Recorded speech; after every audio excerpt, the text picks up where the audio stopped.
잘 쉬셨습니까? 예, 이게 앉아서 강의 듣는다는 것이 쉽지는 않은 것 같아요. 그죠? 예. 하지만은 여러분들이 제 강의를 통해서 조금이라도 도움이 되시면 더 좋겠다. 저도 행복하겠다라는 생각이 듭니다. 그 전 시간에 이어서요. 그 한 가지만 또 좀 더 짚고 이렇게 넘어가도록 하겠습니다. 여러분들 그 우상 숭배에 빠지는 거 죄일까요? 죄가 아닐까요? 죄입니까? 진짜요? 예, 죄입니다. 죄예요. 예, 그런데 좌절에 빠지는 사람은 죄일까요? 죄가 아닐까요? 예? 어떠한 고통과 시련에 대해서 좌절에 빠져버려요. 난 못해, 난 포기했어 라는 거 죄일까요? 죄가 아닐까요? 예, 우상 숭배에 빠진 건 죄라고 말했어요. 하지만 고통과 시련에 빠지는 것, 거기에서 좌절에 빠지는 것, 이건 죄가 아니라고 생각하는 사람들이 종종 있어요. 죄입니다. 왜 죄인지를 말씀해 드릴게요. 스스로 어떤 고통과 좌절에 빠졌을 때 사람들은 자기가 그 고통과 좌절을 숭배합니다. 숭배한다는 건 뭐예요? 자기가 넘어서지 못할 존재로 생각을 하는 거예요. 내가 이 고통을 어떻게 이겨낼 수 있겠어? 내가 이 좌절의 순간을 어떻게 내가 견뎌낼 수 있겠어? 나는 못해. 하나의 우상을 만들어서 숭배하고 있는 겁니다. 그렇기 때문에 죄가 돼요. 암 환자분들 생각을 해보세요. 암 환자분들 좌절에 빠지는 분 굉장히 많아요. 내가 이번에 암에 걸렸어. 따라서 나는 도저히 살 수 없어. 병원에서도 몇 개를 못 산대. 라고 생각을 하시면서 모든 것을 손 놓고 있다? 이분은 죄 중에 있게 되는 겁니다. 왜냐하면 암이라는 하나의 우상을 내가 만들고 있는 거예요. 따라서 어떠한 순간에도 좌절하지 않는 것, 그것이 바로 우리 삶 안에서 주님을 진정으로 믿고 따르는 신앙인의 모습입니다. 나의 고통과 시련, 그것이 나한테는 큰 아픔이 될 수 있지만은 그로 인해서 다른 사람에게 큰 힘이 될 수도 있습니다. 제가 얼마 전에 작년 10월에 호주 가서 강의를 하고 왔습니다. 그런데 거기서 좀 너무 급하게 강의만 하고 왔어요. 전혀 쉬는 시간이 없이. 비행기 타고 갔다가 곧바로 강의 3일 내리하고 다시 비행기 타고 왔어요. 예, 10시간 갔다 10시간 오니까 갔다 오고 나니까 막 허리가 너무 아픈 겁니다. 자고 일어났는데 허리가 S자로 휘었어요. 이렇게. 예, 슈퍼맨 됐어요. 슈퍼맨. 예, 예, 그래가지고서 허리가 너무 아파가지고 병원에 갔습니다. 병원에 갔더니 근육이 뭉쳤대요. 근육 이완제를 계속 맞았어요. 그런데도 허리가 제대로 돌아오지 않는 겁니다. 허리가 이렇게 쉬면은 무슨 문제가 생기냐면 앉아있지를 못해요. 앉아있으면 허리가 막 쑤십니다. 그냥 누워만 있었습니다. 그리고 서 있기도 힘들었어요. 서 있으면은 한 10분 정도 서 있으면 허리가 너무 아파서 도저히 견딜 수가 없는 겁니다. 그래서 강의 잡혀 있는 거 다 취소하고 그랬어요. 그리고 저는 이제 열심히 병원을 다니는데 차도가 없어서 근육 뭉친 거는 침이 좋다는 거예요. 한의원에 가라는 겁니다. 그래서 동네에 있는 한의원에 갔습니다. 왜냐면 걷기도 힘들었으니까. 제일 가까운 한의원에 갔어요. 가서 제가 한 달 동안 별의별 침 다 맞았습니다. 봉침 맞아봤죠. 벌침, 봉침 똑같죠? 예, 불침 맞아봤죠. 뜸도 떴죠. 부항도 떴죠. 안 해본 게 없어요. 그런데도 차도가 없습니다. 그냥 S자예요. 예. 그래가서 너무 힘들어하고 있는데 어떤 자매님께서 저한테 전화를 하셨어요. 신부님, 자기가 가는 데가 있는데 거기가 지하번이에요. 지하번인데 좀 용하니까 신부님 가셔서 한번 치료받으시면 어때요? 라고 말을 합니다. 예, 한의원에서도 못하는 거 지하번에서 어떻게 치료하겠어요? 그런 생각 때문에 제가 안 간다고 그랬어요. 그런데 그 지하번 원장님께서 저한테 전화를 하신 거예요. 신부님 많이 편찮으시다면서요. 그러면 제가 갈까요? 또 그럽니다. 또 감히 어떻게 오라고 그래요. 그래서 아니에요. 그럼 제가 한번 갈게요. 해서 갔습니다. 가서 딱 엎어져가지고서 딱 등을 보여줬는데 이분께서 딱 보시더니만 신부님 한 3번이면 될 것 같아요. 딱 그러시는 거예요. 제가 한 달 동안 치료받아도 그 차도가 없었던 거를 3번이면 그래도 신부님 걸어 다니면서 스스로 치유할 수 있을 것 같아요 라고 말을 합니다. 그리고 정말로 3번 만에 제대로 걷게 되었고요. 그 다음에 정상인이 됐어요. 그게 너무 신기했어요. 근데 이분이 천주교 신자세요. 그러면서 신부님한테 돈 받을 수 없다고 하면서 공짜로 해주신 거예요. 제가 이렇게 아프다 보니까 제 근처에 아픈 사람들이 막 떠올려지는 겁니다. 또 제가 많은 혜택을 받기 때문에 그분에 대해서 얘기 안 할 수가 없었어요. 또 신부님한테 돈 안 받는다고 하니까 물어보기가 굉장히 미안하더라고요. 그래도 제 친구 중에 동창 신부 중에 아픈 사람이 많은데 여기에 와도 될까요? 딱 그랬더니 걱정하지 말라는 거예요. 다 데리고 오라는 거예요. 그래가지고서 제가 아픈 신부님 다 모시고 왔습니다. 다 공짜죠.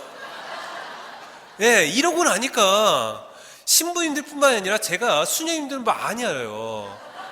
그 수녀님도 그 소식을 듣고서 신부님 저도 좀 데려가세요. 저도 많이 아파서 그런데 한번 데려가 주세요. 그러는 겁니다. 그래가지고 수녀님들 다 끌고 왔습니다. 그러고서 다들 거기서 치료를 받아요. 물론 차도가 있는 사람도 있고 없는 사람도 있습니다. 그런데 아무튼 거기서 다 공짜 손님으로 지금 치료받고 있습니다. 그런데 제가 성소국에 있잖아요. 성소국에 있다 보니까 신학생들도 너무 많이 아픈 거예요. 제가 그 형제님한테 다시 물었습니다. 형제님, 우리 신학생들 돈도 없고 많이 아픈데 어떻게 좀 해줄 수 없어요? 그랬더니 신학교가 강화에 있잖아요. 그래서 신학생들이 오기 힘드니까 그러면 자기가 한 달에 한 번씩 신학교에 가서 봉사를 하겠다는 겁니다. 그래서 한 달에 한 번씩 봉사활동 갔어요. 이분 눈이 안 보이세요. 약시에 약시. 거의 안 보이세요. 거의 안 보이는데도 침을 다 정확하게 딱 찍어내시고요. 그리고 강화까지 어떻게 가시겠어요? 버스 타고서 갔어요. 그리고 하루 온종일 봉사하시고 버스 타고 오세요. 이렇게 열심히 봉사활동을 하십니다. 물론 다 공짜예요. 제가 이 말씀 드린 이유가 있습니다. 제가 아팠어요. 아픈 것은 너무나도 고통스럽고요. 너무나도 힘들었습니다. 아픈 게 좋은 걸까요? 좋지 않은 걸까요? 좋지 않죠. 저의 좋지 않음으로 인해서 너무 많은 사람들의 혜택을 보게 되는 거예요. 지금 그 지하본 가면은 신부 수녀밖에 없어요. 사람들 가서 그렇게 많은 혜택을 보게 되는 겁니다. 저의 아픔 한 번이 많은 사람들에게 혜택이 주어지더라는 거예요. 따라서 나에게 나쁜 것이 있다고 해서 거기에 대해서 우리가 하느님께 불평 불만 던질 게 아니라는 겁니다. 바로 나로 인해서 다른 사람이 혜택을 볼 수가 있고 다른 사람이 더 은총 속에 있을 수가 있다는 겁니다. 그렇기 때문에 우리가 고통과 시련을 무조건 나쁜 것이다 라고 치부해서는 안 된다는 거예요. 그래서 이제 여러분들에게 이제 성공의 기준, 이제 이 세상의 기준이 아니라 바로 하느님의 그 기준에 따르는 것이 진정한 성공을 이룰 수 있다고 말씀드렸습니다. 그러기 위해서 우리가 할 수 있는 건 뭐가 있을까? 저는 첫 번째는 베품이 있어야 된다고 생각합니다. 베풀어야 됩니다. 나누고 베풀어야 됩니다. 베푸는 것에는요, 그냥 물질적인 베품만이 있는 것이 아니에요. 말도 포함됩니다. 제가 누가 여러분에게 이렇게 말합니다. 요즘에 피부가 정말로 좋아진 것 같아. 왜 이렇게 아름다워졌어? 라고 말하면은 여러분은 어떻게 대답하세요? 뻥치지 마 이러십니까? 아무도 이러지 않습니다. 피부가 좋아졌다고, 이렇게 젊어 보인다고 얘기 들으면, 고마워요. 그러면서도 상대방에 대해서 얘기할 거예요. 저보다 더 얼굴이 좋아진 것 같은데요. 하면서 상대방을 더욱더 칭찬할 겁니다. 그죠? 만약에 누가 여러분에게 이렇게 말합니다. 너 재수 없어. 라고 말하면 여러분은 어떻게 대답하세요? 너가 더 재수 없어. 이렇게 말합니다. 내가 말하는 거, 내가 말하는 대로 내가 받게 돼 있어요. 내가 어떤 말을 하느냐에 따라서 내가 어떤 말이 그대로 나한테 돌아옵니다. 우리는 그 사실을 잊어서는 안 돼요. 그렇다면 내가 어떤 말 듣기를 원하세요? 긍정적인 말, 사랑의 말을 듣기 원하십니까? 아니면 부정적인 말, 미움의 말을 듣기 원하십니까? 당연히 긍정적이고 사랑이 가득한 말을 듣기 원할 거예요. 그렇다면 내가 먼저 그 말을 해야 된다는 것입니다. 바로 베풀면 나한테 다시 돌아옵니다. 제가 자전거를 타다가 우연히 알게 된 신부가 있어요. 제주도에 그 조그만 본당 신부를 한 명을 알게 되었습니다. 밤에 제가 잠잘 데가 없어가지고서 그 성당 들어갔어요. 사제가 초인종 두드리고서 초인종 누르고서 저희 인천교구 신부인데 제가 지금 여기 여관 찾기 힘들어서 그런데 어떻게 하룻밤 좀 재워줄 수 없어요? 딱 그랬다가 그 신부가 저를 알아보는 거예요. 아니 빠다킹 신부님 아니세요? 다 그러는 거예요. 그래가지고서 이제 밤새 술 마시면서 얘기를 많이 나눴죠. 굉장히 친해졌습니다. 저보다 이제 나이도 좀 어리고 후배 신부예요. 그래서 굉장히 친해지게 지냈어요. 그리고 이 친구가 너무나도 열심히 삽니다. 그 친구가 계획이 하나 있다는 거예요. 그래서 형님 저한테 소원이 하나 있는데 형님 소원 좀 들어주세요. 딱 그럽니다. 뭔데? 나 이렇게 하룻밤 재워주는데 이 정도는 해줘야지. 딱 그랬어요. 근데 하룻밤 재워주는 곳치고는 굉장히 큰 걸 부탁하더라고요. 글쎄 제가 본당 신부로 있을 때였는데 우리 본당에 가서 모금 활동 좀 하게 해달래요. 예, 그 본당에 그 성당에 비가 이제 새요. 예, 비가 오면은 빗물이 쭈쭈 떨어집니다. 제대 쪽으로. 그 제대 쪽에다가 커다란 양동이 놓고 미사해요. 그래서 쫄쫄쫄쫄 소리 나면서 그 다음에 그 독서 제가 이제 그때 가서 그 특강식으로 그 강론을 하는데 딱 그 독서대에 딱 올라서 서서 이제 딱 복음이 있는데 깜짝 놀랐습니다. 복음이 있다 말고 이래서 놀랐습니다. 왜냐하면은 지네가요 막 돌아다니는 거예요. 독서도 위로. 예, 그렇게 시골에 있는 본당이에요. 그리고 그렇게 낡은 본당이에요. 그런데 그 신자들 위해서 성당을 져야 되겠다라고 이 친구가 다짐을 했고 그래서 모금 활동을 하고 있다는 겁니다. 저한테 도와달래요. 그래서 얼마짜리 성당을 지을 건데 그냥 한 40억 정도 생각을 한대요. 배포도 커요. 그 본당 신자가 몇 명이나 될까요? 그 본당 신자가 150명이에요. 150명이고 주일 미사 나오는 사람이 100명이에요. 예, 100명밖에 되지 않는 그런 성당에서 40억짜리 성당을 짓겠다는 겁니다. 그래서 그거 불가능해. 그게 어떻게 가능하냐. 어차피 신자도 적으니까 좀 조그맣게 줘. 그랬더니 이 성당의 미래를 생각한다면 성당을 좀 작게 짓지만은 그래도 교육관을 크게 져서 사람들이 여기서 피정할 수 있는 공간을 만들고 싶다는 겁니다. 그래서 그렇게 모금을 해보겠다는 거예요. 그래서 와서 그럼 모금해라. 딱 그랬습니다. 왔어요. 와서 딱 미사 때마다 강론을 하는데 신자들이 무슨 말 하는지 하나도 못 알아듣겠대요. 사투리가 너무 강해가지고서 여러분 제주도 사투리 아시죠? 예, 일본말 같아요. 이 친구가 또 이 앞에 나가서 이렇게 말하는 거 잘 못하는 신부예요.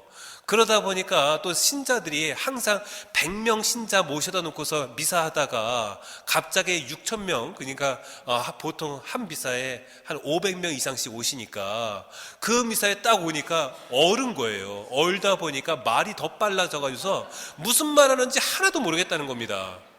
그래서 이 친구가 나중에는 알겠나 봐요. 신자들이 반응이 없다는 거를.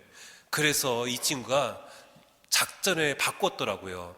새벽 미사 이후로 딱 강론은 아주 짧게 그리고 맨 끝에 노래를 부릅니다. 얼씨구씨구 들어간다 절씨구씨구 들어간다. 노래도 진짜 못해요. 그러면서 맨 끝에 한 푼만 도와주십시오.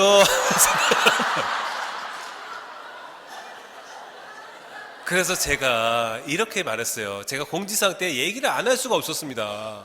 얼마나 간절하면 저렇게 노래를 부르겠어요. 그래서 사실 신부가 자기 체면 다 내려놓고서 이렇게 노래 부르기 쉽지 않다. 여러분 들어서 알다시피 앞에서 절대 노래 안 부를 사람이다. 그런데도 불구하고 노래 부르는 것은 정말로 간절한 마음, 하느님의 그 집을 짓기 위한 그 마음이 있기 때문에 그렇다. 우리 신자분들 모두 도와줍시다. 했어요. 그래가지고서 그때 건축금으로 실립을 했는데 한 5천만 원 이상이 나왔어요. 예, 그래서 한 본당 첫 번째 시작해서 너무 좋았다고, 너무 큰 돈을 받게 되었다고 너무 기뻐했어요.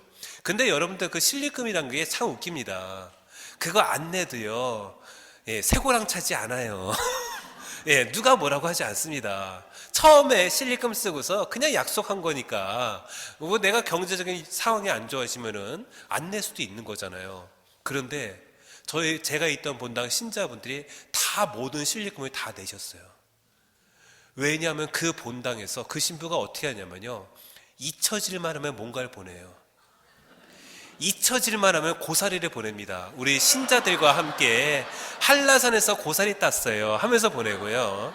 또 잊혀질만 하면은 이번에 감귤 농장에서 감귤 땄어요 하면서 또 보냅니다. 또 잊혀질만 하면은 이번에 그 제주교구 신부님 한 분이 뮤지컬 공연을 하세요. 공연 구경 오세요. 티켓도 보내십니다. 예, 저는요, 왜 그런 걸 다 일일이 보낼까 싶었습니다. 오히려 그것을 보내지 않고 건축금으로 쓴다면 더 세이브가 되지 않을까라고 생각이 들었거든요. 그런데 나중에 결과를 보고서 저는 깜짝 놀랐어요. 저희 본당의 거의 모든 신자들이 다 실립을 하시고 다 그 실립금을 다 내신 거예요. 그리고 다른 본당 역시도 다 마찬가지더라는 거예요. 제가 나중에 그 신부한테 물었어요. 야, 빚이 얼마나 됐니? 건물 다 짓고요, 성당 다 짓고요. 빚이 얼마나 되니? 그랬더니 빚이 없답니다. 오히려 4천만 원 남겼대요. 네. 제가 감동을 받았습니다. 그러면서 그때 느낀 거, 베풀면 받는구나. 예, 이 신부의 작전은 베푸는 것에 있었어요. 그리고 그 성당으로 사람들이, 특히 건축금 도와주신 분은 다 공짜로 재우셨어요. 예, 성당에서.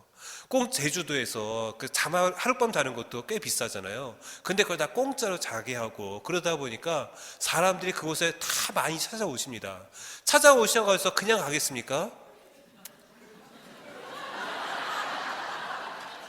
미사에 꼭 참석하세요. 미사에 꼭 참석하시면서 아유, 이렇게 어려운 본당인데 하면서, 예, 감사 예물 내고 뭐 자기 가족들 가정 미사 예물 내고, 그러다 보니까 더 많은 금액을 내고 하시더라는 거예요.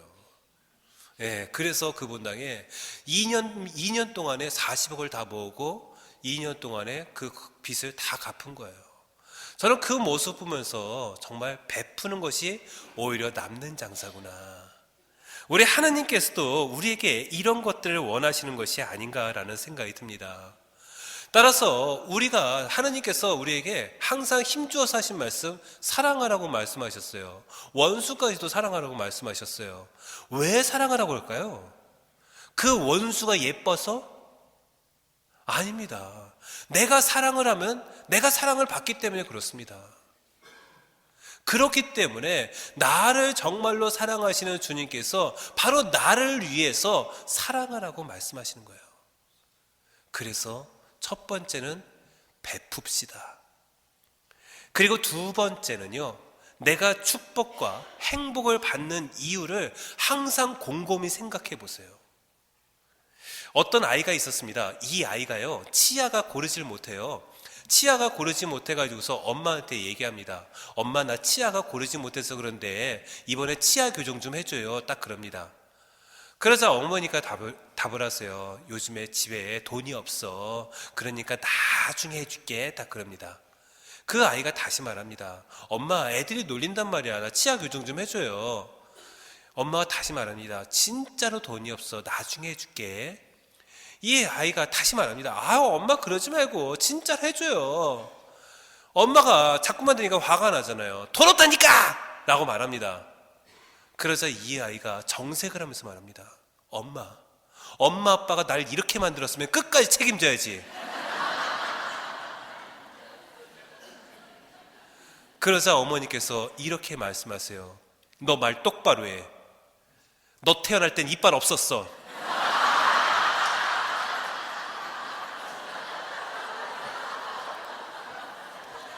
예, 치아가 고르지 못한 건 누구 때문이에요? 결국은 자기 때문이죠.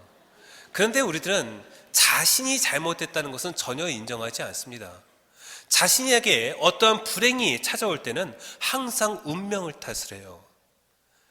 내가 왜 이렇게 가난한 집에서 태어났을까? 나는 왜 이렇게 능력이 없을까? 나는 왜 이렇게 못생겼을까? 하면서 우리는 하느님께 불평, 불만을 던집니다. 그런데 내가 누리고 있는 축복과 내가 누리고 있는 행복에 대해서는 아무런 이유를 붙이지 않습니다.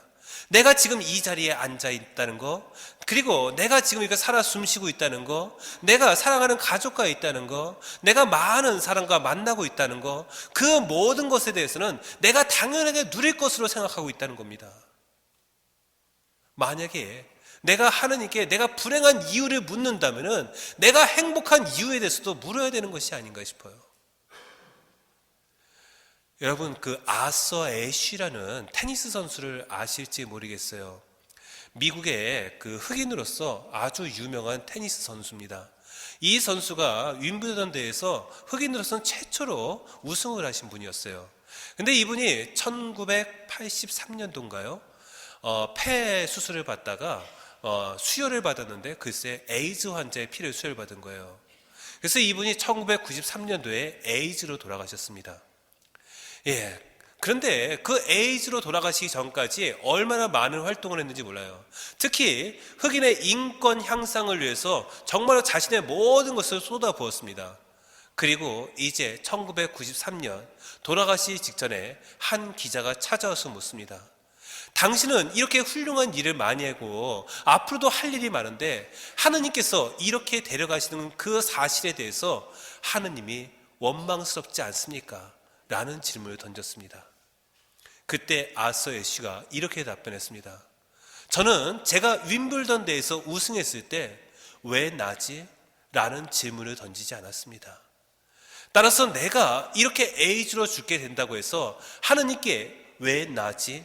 라고 말할 수 없습니다. 내가 받고 있는 축복과 은총에 대해서 왜 나지? 라고 말하지 않았다면 내가 겪고 있는 고통과 시련에 대해서도 왜 나지? 라고 말할 수 없는 것입니다. 그렇지 않습니까? 따라서 항상 우리들은 질문을 던져봐야 될 겁니다. 바로 내가 불행의 이유를 묻는 것이 아니라 내가 지금 행복한 이유, 내가 지금 이렇게 잘 살고 있는 이유를 항상 주님께 물어볼 수 있는 그런 우리가 되면 어떨까 싶어요. 이것이 바로 신앙입니다. 어떤 자매님이 계셨어요. 이 자매님이 남편을 사고로 잃었습니다. 그리고 얼마 못 가서 집을 사기 맞아서 홀라당 잃어버렸어요. 그리고 병원에 갔더니만 글쎄 암이래요. 이 자매님께서 그 세 가지 안 좋은 일이 연달아 생긴 거예요. 이 자매님께서 열심히 기도합니다. 하나님께 정말로 자비를 구하고 있습니다. 그 모습을 보고서 그 딸이 말합니다. 엄마, 하나님께서 해준 게 뭐가 있다고 기도만 하는 거야? 아빠도 데려가고 집도 날려버리고 엄마 이렇게 큰 병도 얻었잖아. 그러자 그 엄마가 이렇게 말합니다.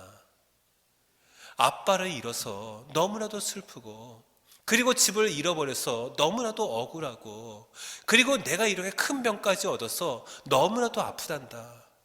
그런데 내가 하느님마저 잃어버린다면 어떻게 살겠니? 내가 신앙마저 잃어버린다면 어떻게 살겠니? 라고 말을 했다고 합니다. 그래요. 우리가 어떤 불행의 순간, 어떤 아픔의 순간이 있을 때 우리는 항상 잊지 말아야 될 것이 있어요. 바로 나와 함께 하시는 하느님이 계시다는 것. 하느님마저 놓아버릴 때 우리들은 모든 것을 포기할 수밖에 없을 것입니다. 하지만 하느님이 계시기 때문에 모든 것을 할 수 있다는 자신감도 가질 수가 있다는 것입니다.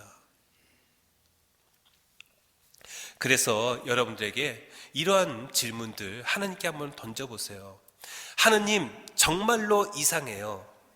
왜 제가 이러한 축복과 행복을 누려야 될까요? 바로 내 자신을 먼저 알아야 하느님을 알 수가 있을 것입니다. 그리고요, 우리들은 이제 하느님 앞에 간절하게 나아가는 자세가 필요할 것 같습니다. 여러분들 그 수영, 여기도 수영장 있나요?